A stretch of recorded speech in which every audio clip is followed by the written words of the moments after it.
G'day YouTube, and welcome back into the garage at Purpose Built Moto.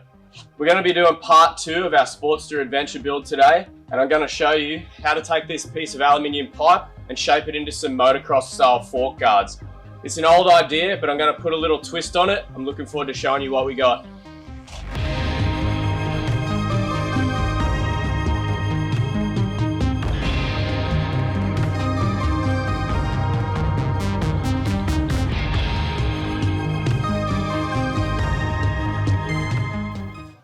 Okay, so I've already cut these fork guards to length. I measured the distance that the upside down forks travel towards the bottom of the fork, cut that out with a little bit to spare so I have some room for shaping later.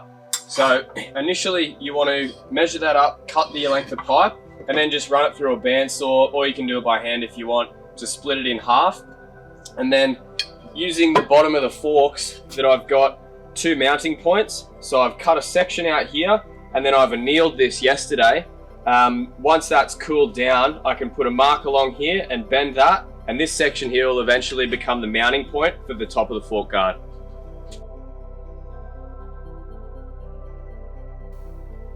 So I've just finished folding up the mounting point for this fork guard, and then sort of taken measurements from the one I did before to start trimming this out. So the good fellas at Triumph have given me 2 M6 mounting points, which is going to be plenty enough for what we need it for. So I've folded that section of the tube there flat and then sort of hammered it out so it fits properly. Drilled the holes, and then I'll start trimming it up and making it look nice. The one thing that you want to do when you're measuring these up and starting to fit them is make sure you've got enough clearance for the widest part of your fork to travel up and down while you're riding.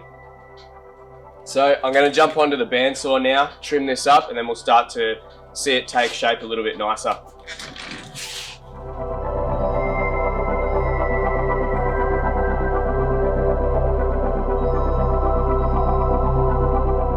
So I've just mock fitted this side's fork guard. If you want to leave it at a conventional fork guard, stop here. But I had a bit of an idea a few weeks ago, so the guys at Steady Lighting Australia have jumped on board, and we're going to be fitting the headlights on this bike to my fork braces. So I've cut these sections of pipe out, fitted the small MCX5 onto there, and I'm going to recess this in, fit the lights up, and then weld these tubes, finish it back nice and neat, so we'll have a high and low beam mounted on the fork guards. So with these small little Steady lights, I've found a size tube that I could fit inside it. I've had to section out the center part here so the light can slide in from the front, and then I've welded and threaded a small brace there just to keep it in place. So I'm going to clean these up now and prep them to be welded onto the fork guards, and when we come back I'll be fitting them up onto the bike.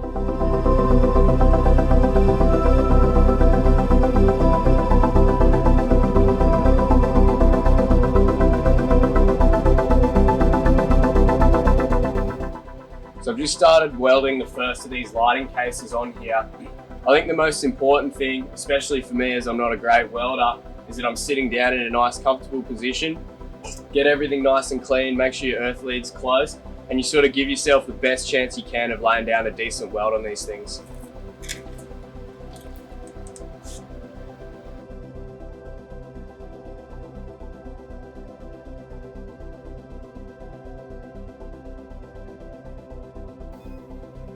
So I just started notching out the left-hand side light casings. I haven't got a tube notch or anything like that, so I've got to cut the pipe on the angle so it's going to stand straight with the angle of the forks, and then I've also got to round it out through the top and bottom so it sits nice onto the rounded shape of the fork guard.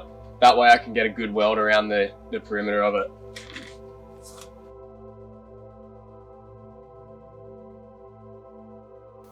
So a good way to find the cutout size that you need to make that angle is, so I've shaped out that top section and I'll just fit it up and sort of eye it so it's level, and then measure the distance between the fork guard and the edge of that lighting brace, which is 15 mil, which tells me now I have to take 15 mil out of the bottom here and round that out so it will fit nicely and sit looking straight at the road.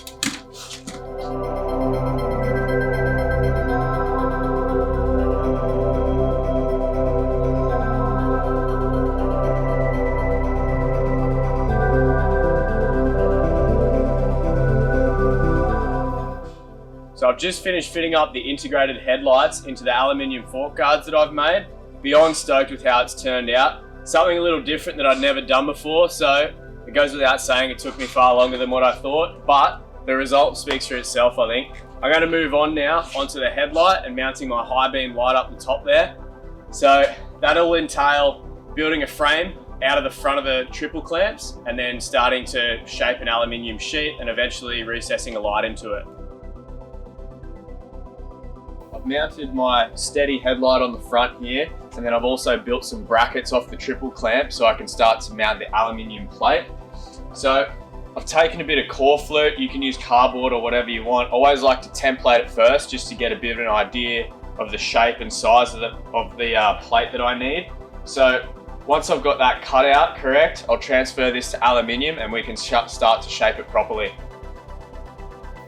So with making these headlight plates and getting the cutout for the actual headlight right, what I tend to do is take a measurement on the headlight itself. So these steady lights are 80 by 90 mil, and then I'll bring it in 10 mil on either side to cut a smaller hole out, put that up there, and then see where that fits in relation to center of the light. And then as you go, you can sort of bring that hole out a little by little until you get it right. It's sort of, I've done, I've measured 100 times and cut it out, and then you fuck it up and got to start completely again. This way you sort of work from a center point out a little bit at a time, and your fit's always a lot nicer, I find.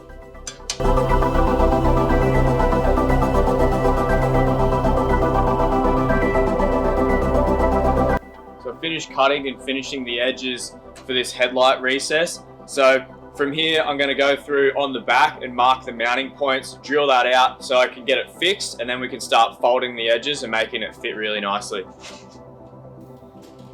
With the other Scrambler build that we're doing at the same time here, I went with some welded on alley tube for the edges to sort of give it a nice round shape from the side. With this one, I'm going to go with a bit more of a sharper angle bend. So the plate has been cut wider, and I'm going to put maybe a 30 or 45 degree bend on each of these lines that will shape back around the forks. And once I'm done that, I'm going to cut this section out and fold that back to sort of go around the rectangular speedo that we're going to mount just below the handlebars.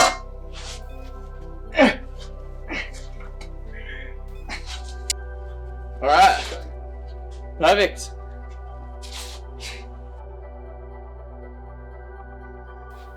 So one thing that I haven't mastered yet, well, among everything else that I haven't mastered. So one thing that I haven't mastered a lot less more than everything else is how sheet metal acts when you fold it. So I've put my folds around the side here, and I'm going to kick this back to meet up with the speedo that's going to be mounted in here. But to get this sort of looking nice, I think I'm going to cut these two in on the side and then fold it, and then I'll sort of cut the wedge out that's created and probably weld that back up. It's just going to be a bit of trial and error, but we'll just have to see how this sort of thing goes.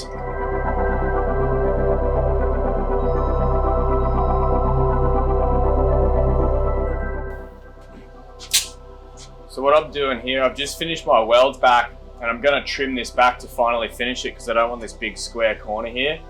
When you try to mark straight lines around a curved surface or a surface with a couple of bends, using a ruler is out of the question. So I tend to use a bit of tape, start where my line is, and then sort of, I've got my finish point, which I've marked across here. So I'll start and sort of, you can have a couple of goes at it. So I've got to move that up a little bit, but it's a lot easier to see where your tape is curving rather than marking a line and having it not straight.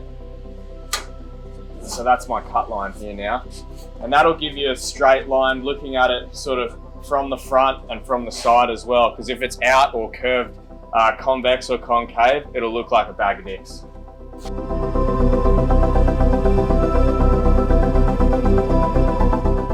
Finished. Super stoked with how this turned out. Looks tough, it's going to work really well. So I'm going to probably move on to mounting my front fender and maybe the little speedo that I got here now. when I first cut it out before, I had it a lot taller and it just looked a little too sort of elongated. So I trimmed probably about 30 mil off the top of it. I think it was because of this little return here, which will finish up nice with my front fender, but it just looked a little too tall. So I've shortened it down a bit. I think it runs a little bit nicer with the lines now, and I can mount up my speedo, which will be revealed at the top here. All right, so first order of business with this front fender setup is trimming my little guard. I had one of these lying around, so I've trimmed it up and shaped it the way that I want it. And then I've also made up some stainless steel mounts. So I'm going to be utilizing the top brake caliper mount and then this small fender mount that was off the old Triumph Tiger 1200 front end. So from here, I'm going to come up, link up to the fender, and then this will be squared off with a section of stainless steel welded in there. And then my 2 bolts will go there, and then repeat that on the other side. So I've bent up my template, and I'll start to weld up a jig on the bench, and then we'll bend the stainless steel rod.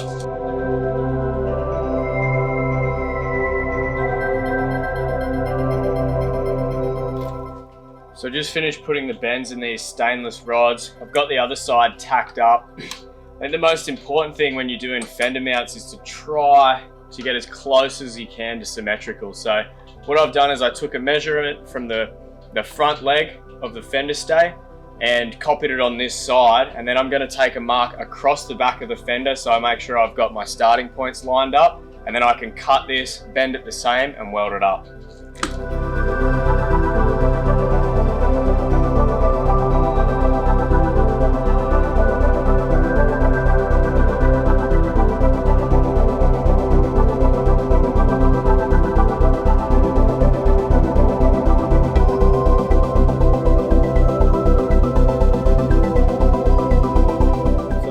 Process on mounting up our Coso digital gauge here.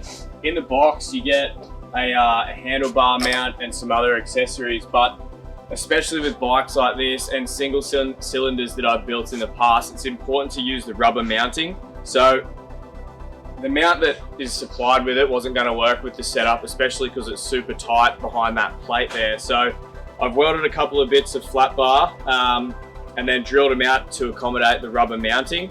So this will always stay as it is, and when you want to remove the gauge, you'll access it from the front with 2 screws. So I'm going to take this, weld a tab onto the existing brackets, and then put some nutserts in it for our speedo mount. So I've just finished welding up my top bracket to mount the headlight, the front plate, and also mounts the speedo on it. In doing these things, I've tried a bunch of different ways, from sort of building the brackets onto the front plate. There's a few other ways that you can do that as well, but I think the easiest way is to build the brackets off your triple clamps and then have your aluminium cover plate just that. Don't have anything mounted on it. It tends to just start to cloud things up, and it's always hard to pull things apart if you ever you need to service them. So I'm about to bolt this up, and then we can throw the front end together, and that'll be it, pretty much completely mocked up.